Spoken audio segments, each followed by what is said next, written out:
welcome to Conduct Detrimental. Senator Eric Lesser, you are our first lawmaker in the history of the podcast to be a guest. So welcome to the debut performance of lawmakers on Conduct Detrimental. How Thanks are for you? that. Hopefully I don't come to regret it, but no, I appreciate the leadership and expertise you've both shown in this space. So yeah, happy to be on.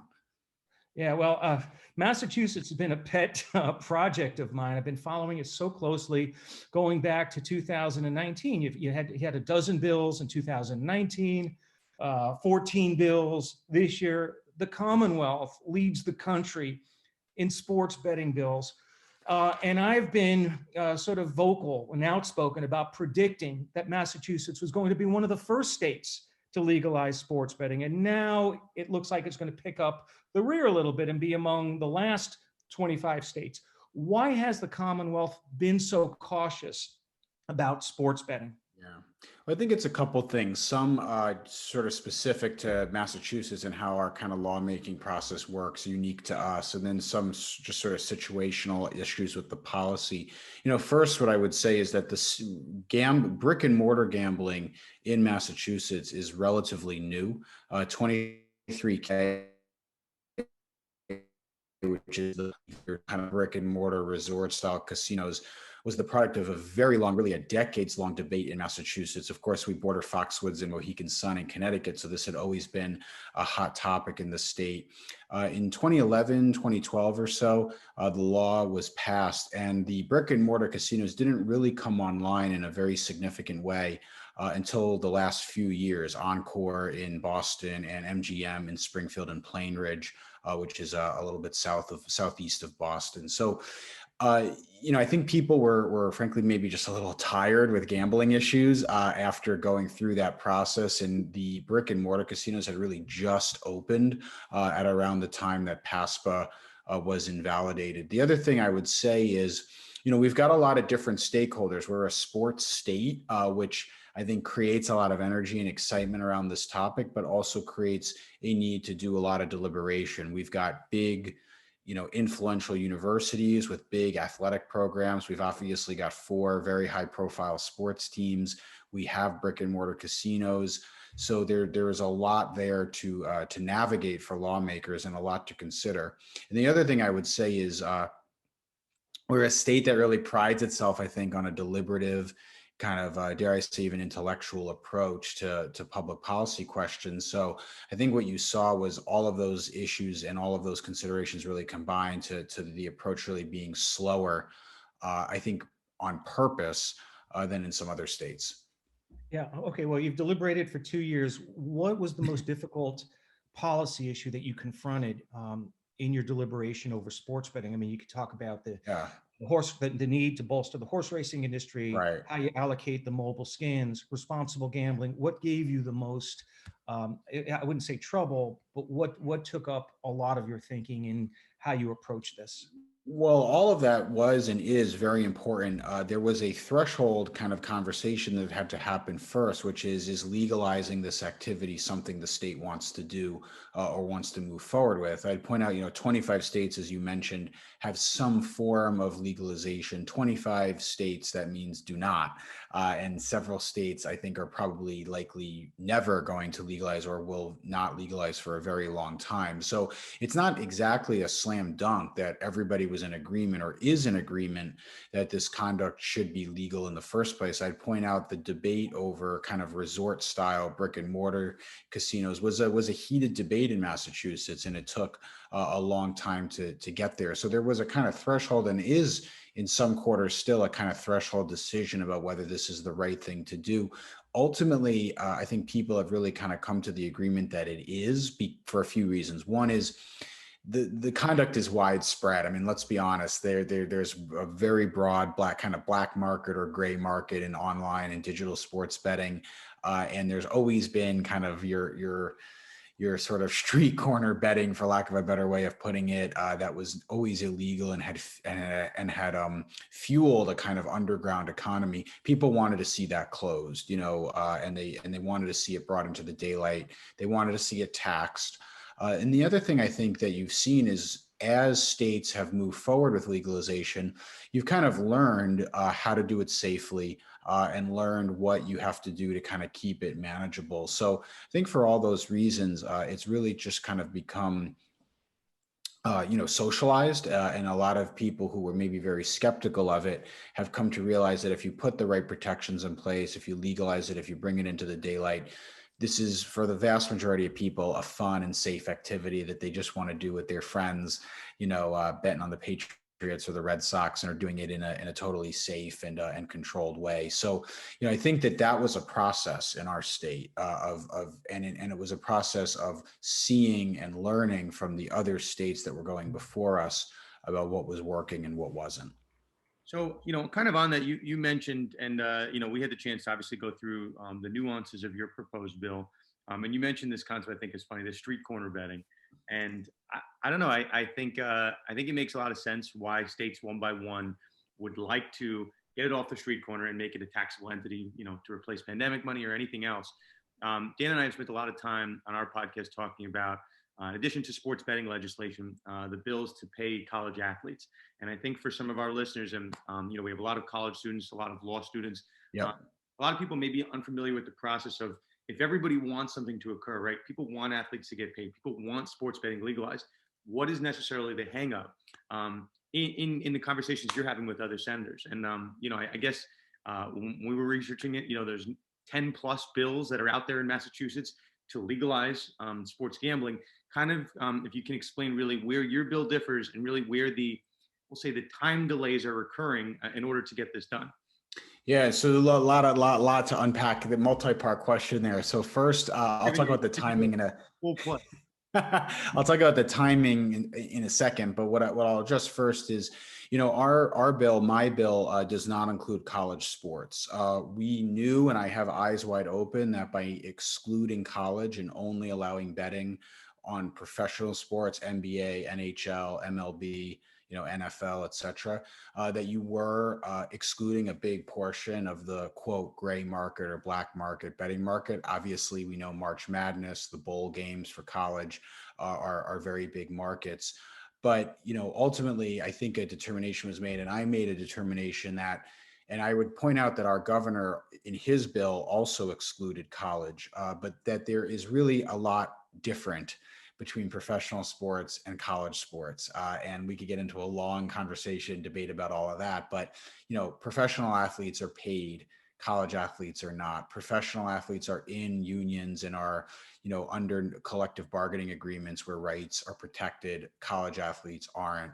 There's an infrastructure now forming and being built around professional sports to ensure that betting is done in a safe way and that players and consumers are protected. You don't have that same infrastructure with colleges. And, the leagues at this point, the professional leagues, are telling us that they are ready for and want betting. And the college teams are telling us that they don't want it. Absolutely not. So, given that, we felt it was, I felt like, let's get it started with professional sports. Let's see how it goes. You can always revisit it down the line. But I do have concerns about, 18-year-old, 19-year-old kids that don't, necessarily have that infrastructure around them. They're not getting paid, now having a betting environment on a college campus that, could create a lot of problems. And that was the feedback that the schools gave us, the D1 schools in Massachusetts gave us also.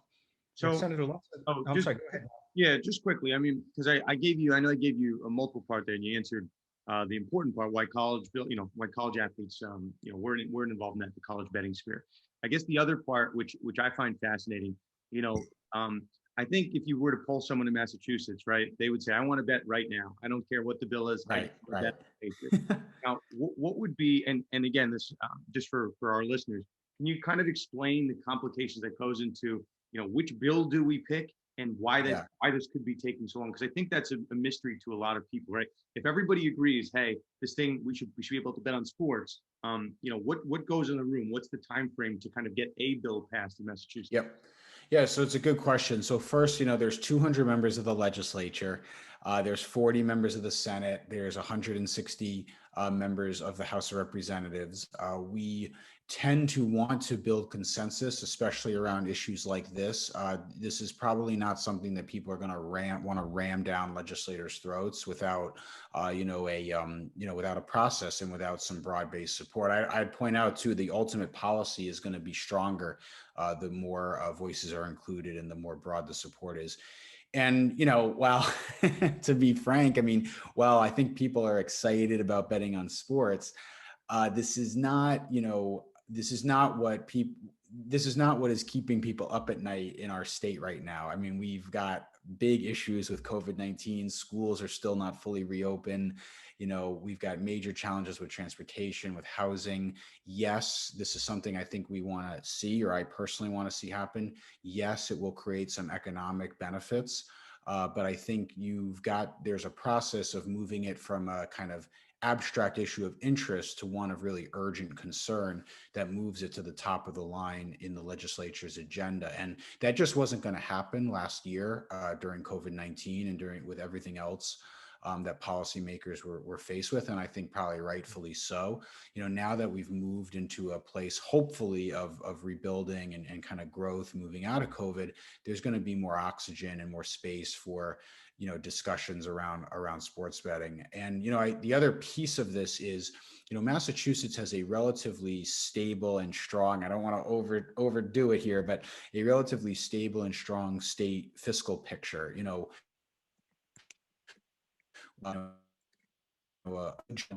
have a large rainy day fund, and sports betting, while it would be helpful to the state's budget, is not going to be some game changer for the state's finances. So just as an example, the governor's budget proposal estimated that for the full year, legalized sports betting would bring in about $35 million for the state in state revenue. To put that in perspective, our state lottery collects $1 billion a year.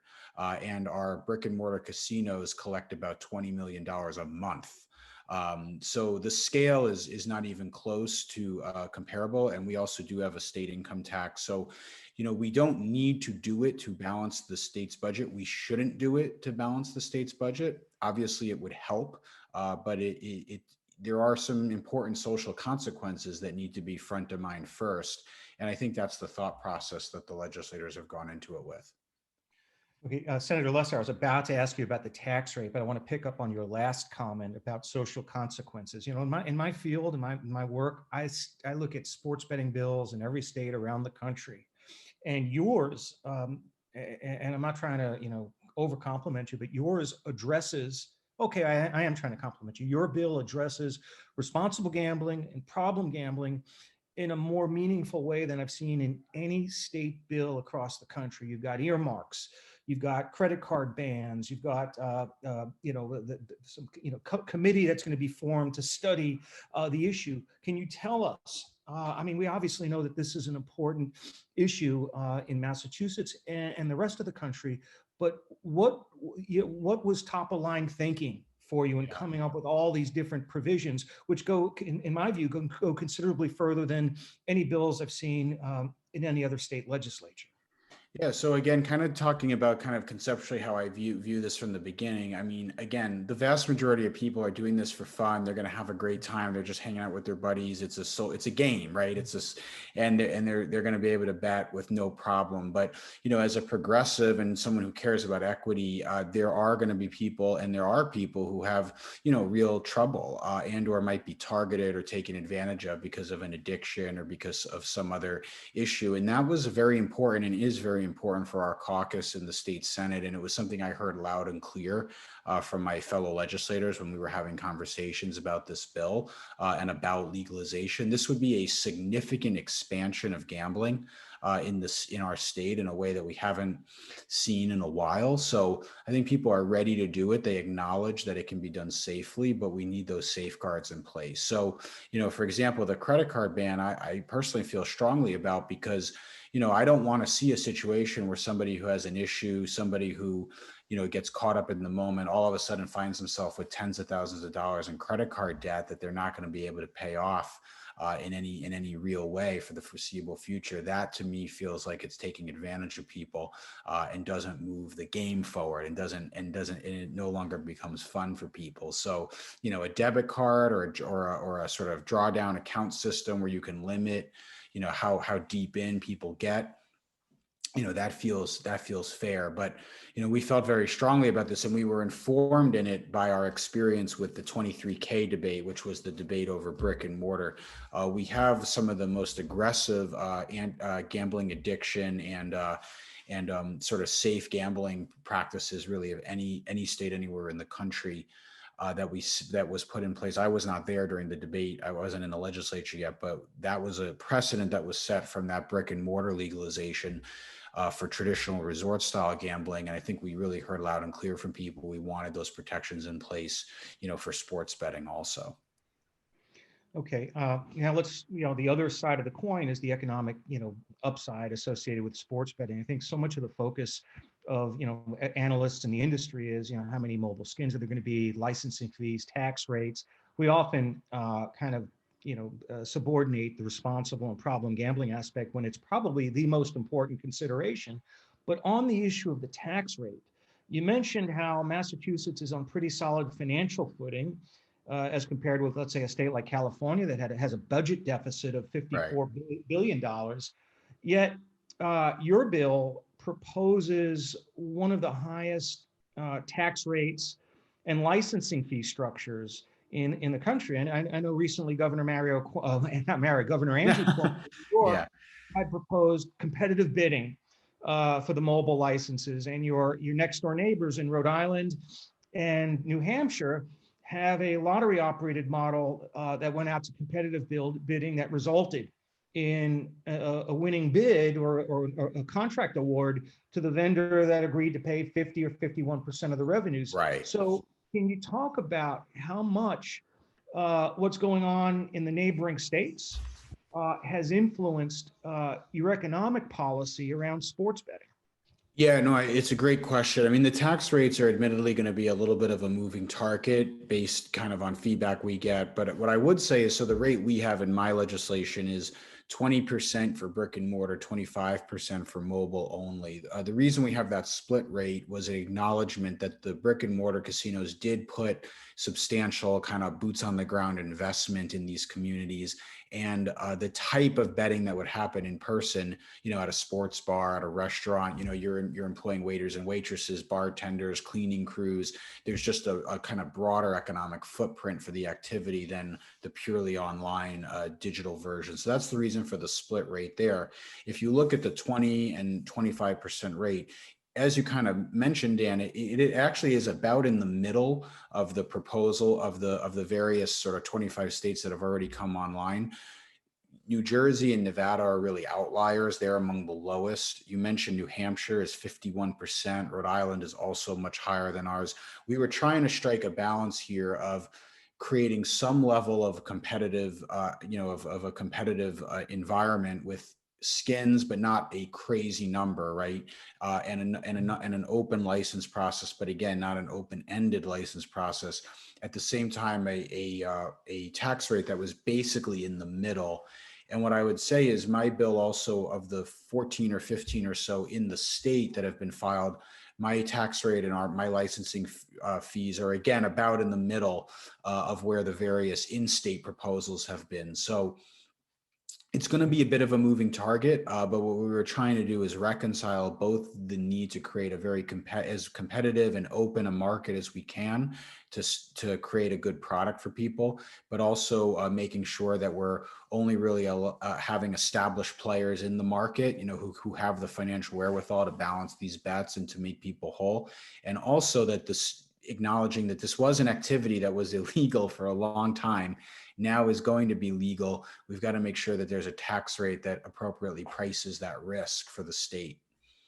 So, Senator Lesser, I had I'm just kind of following up on something you said earlier, which I think is interesting for people to understand. I know in different states, right, there are bills that incorporate being able to bet on the NCAA, being able to bet on March Madness. You had made a comment earlier that at least maybe within the state of Massachusetts, the colleges maybe there aren't in support of betting on NCAA sports. Is that unique to Massachusetts? Am I hearing that right, or is that more of an issue nationally? My sense is, I mean, you would know this better than me, but because I'm very focused on Massachusetts, for sure, the D1 schools in Massachusetts are just absolutely against, and they've been very public about that. They've issued multiple public statements, public letters saying that they're against any legalization whatsoever. My sense is nationally, the NCAA and national schools are also not big fans. I know that states have addressed this in different ways. Some states have allowed college. Other states like New Jersey have said no betting on college teams in the state. I think as more states come online, especially big states with, big college programs and big sports programs, New York, let's see what happens in California. You might see this addressed in different ways, but we kind of heard loud and clear from people, and again from members of my caucus, that there were concerns about, with all the other issues we have in college sports right now, adding this on top of that was going to be problematic. Would you consider a carve out for something like the NCAA men's basketball championships in March? That's the single largest bettable event in North America.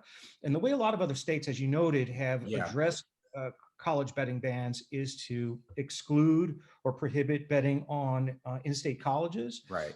Collegiate games taking place within the state. And New Jersey is already having some post-purchase regret over that. Now they're going to try to amend the Constitution one more time to eliminate that. Open a men's basketball tournament where the games are played at the highest level of competition, and most of the games, if not all of the games, take place outside the state. Is that is that one carve out that you might consider? I mean, I won't pre-negotiate the bill, obviously, but it's an open process, and we're going to have a major kind of process of all of our sort of members of the legislature having their say. I would point out that our rules in the Senate allow any senator to file amendments on anything, and to have an up or down vote on each one of those amendments. So I've certainly heard about, and I'm familiar with what New Jersey has done and with some other states. I do think this is a bit of a moving target. It's really about protecting people. That's what I'm focused on. I want to make sure that players are protected, and that fans and consumers are protected. And I think people intuitively understand that a March Madness game is different, than a different type of team or a different type of sport that doesn't have the same scrutiny or the same attention on it. So I think we'll engage with that as the process moves forward. But I think the rationale behind, at least right now, not including college, is let's get the pro sports market, which is the most developed market, up and running. This is kind of to Dan's question earlier about the speed issue, right? I would rather see us get something going that's a little bit more constrained, so that at least we've gotten started, rather than continue to delay, making the perfect the enemy of the good. So I guess in the limited time we have, we kind of buried the lead. In addition to having you on here talking about sports betting, you're also a JD, a graduate of Harvard Law School, and this is a sports law podcast where we most of the time have lawyers on to talk about sports issues, myself and Dan, but sometimes we have media people on. Here we have you, Senator Lesser, with a JD, and obviously, a very impressive background. And again, I mentioned we have a lot of people that tune in are trying to, be abreast of sports issues to kind of make a path into sports. Now, you have an interesting path because, you're in politics, but you're very clearly in this sports lane. Can you kind of talk a little bit about what I call these kind of like maybe these decision trees in life, how you ended up choosing a political path where you could have gone in any number of directions? Yeah, no, great question. I mean, for me, it's really always been about kind of helping people. The first time I got involved in politics, I was 16 years old. I was a junior at Longmeadow High School in Longmeadow, Massachusetts. And I remember the principal gathered us all together and announced that a whole group of teachers at our high school were going to get laid off because of budget cuts that had been made at the State House. And I remember, being 16 and just feeling really angry, that 14 and 15 and 16-year-olds were being asked to pay the price for decisions that had been made somewhere else. So got involved. We did something in Massachusetts called a Proposition 2.5 override, which allowed for basically an override of the budget decision to cut the education funding. And I remember getting involved in that and watching the pink slips of the teachers get ripped up after that override passed. And so I felt lucky that as a 16-year-old, I got to see that despite the messiness and the frustrations of the political process, it really does remain one of the most powerful ways to make a difference. And from there, I got wrapped up with the Obama campaign in 2007 and 2008. I had the honor of working for him for about 4 years. Came back to Massachusetts for law school, and I first ran for office when I was a 3L. For law students that might be listening, your 3L year is like a little bit of a year. I mean, you can do other stuff. Run for political offices. Yeah, exactly. But I will say, I mean, the law degree has been very helpful on this topic in particular because there's a lot of nuance here, and there's a lot of different layers of law, and because of the federal, because of PASPA, because of the Wire Act issues, there's a lot of intersection between federal and state law that makes the topic just really stimulating, from a legal perspective, not just from a sort of sports and entertainment perspective. Yeah, you took a major leap of faith in your career. You were 40 steps away from the Oval Office, as your biography points out. Yet, in the middle of President Obama's second term, you ran for office. How difficult was it to pass up the adrenaline rush of being so close to President Obama, the Oval Office, and being able to, finish the business or finish what you started, because you had one of those rare opportunities to be part of the inner sanctum of the White House. What led you to make the move when you did?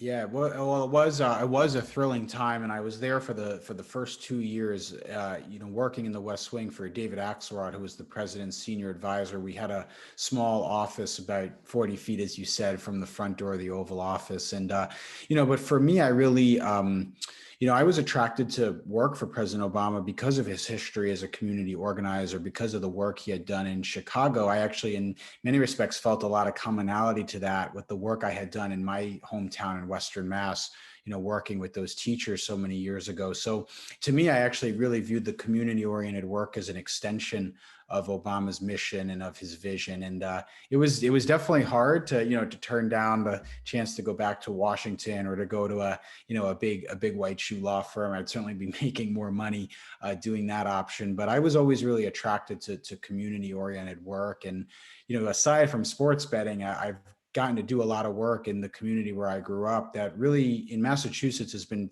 frankly kind of invisible to decision makers on Beacon Hill. Massachusetts is a kind of unique state in the sense that the political center, the economic center, the population center is all in one place. So, Boston doesn't have a great reputation in terms of keeping an eye on what Western Mass needs. So the chance to be able to kind of give voice to my community on things like infrastructure and job training and substance abuse advocacy has really been a great experience. Yeah, but what Boston doesn't have is the Naismith Memorial Hall of Fame. Have you Exactly, yeah. have you been to the Hall of Fame? I wanted so badly to go when my favorite player of all time, Bernard King, was inducted around 10 years ago, but I'm embarrassed to say I've never been to the Basketball Hall of Fame, which is probably 5 minutes from your not even office. We'll have when you come, let me know, and we'll grab lunch or we'll grab a beer or something. And I'd also point out we have the Volleyball Hall of Fame right in Holyoke, which is about 15 minutes north. So you got Volleyball Hall of Fame in Holyoke, Basketball Hall of Fame in Springfield. It's like we got our own sports mecca here. Final quick question, turning it back to sports betting, can you give us some projection of the calendar here? I know every bill gets a hearing, and there were hearings 2 years ago. Is this on path to be legalized by the summertime? And can Massachusetts residents expect, if things go on the path that you anticipate, that they'll be able to place bets within the state in time for week 1 of the NFL regular season in September, or alternatively when the Red Sox are in the World Series? Right. I like your positive thinking. So I'm a Yankees fan, so we won't go there. Yeah. What I'll say is, I don't set our calendar. The legislative calendar is set by the Senate President and the Speaker. But what I would say for people who are kind of following this at home, we go out of session historically July 31st. We typically don't come back into session until about Labor Day or a little bit after Labor Day. in the fall. So we would need this to get done before July 31st. The most likely way to do that would be including it in the state's annual budget. That's what the governor did. He included sports betting in his budget proposal. It then goes to the House, which does their version in April.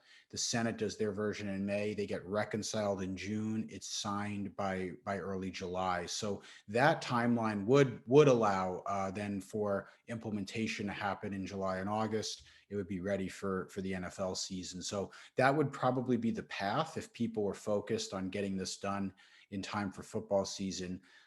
There are other ways to do it. It could be a standalone bill. It could go through the kind of normal committee process, but those often take longer and might not allow it all to get done before the NFL season starts. So people should keep an eye on whether or not it's being included in the budget.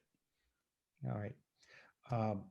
Senator Lesser, I can't thank you enough for joining us today on Conduct Detrimental. It was fun. Thanks for having me. Yeah, we could have you back every week. I mean, we devote 1 week to one bill. I mean, we got 14 bills, so we could probably kind of go through them over the next 2.5, 3 months. It's like a problem set for law school. We're not going to give any of the other competing bills any airtime, so don't worry. We're Senator Lesser. Sounds good. Thank you. Thanks for having me. For coming on. We really appreciate it.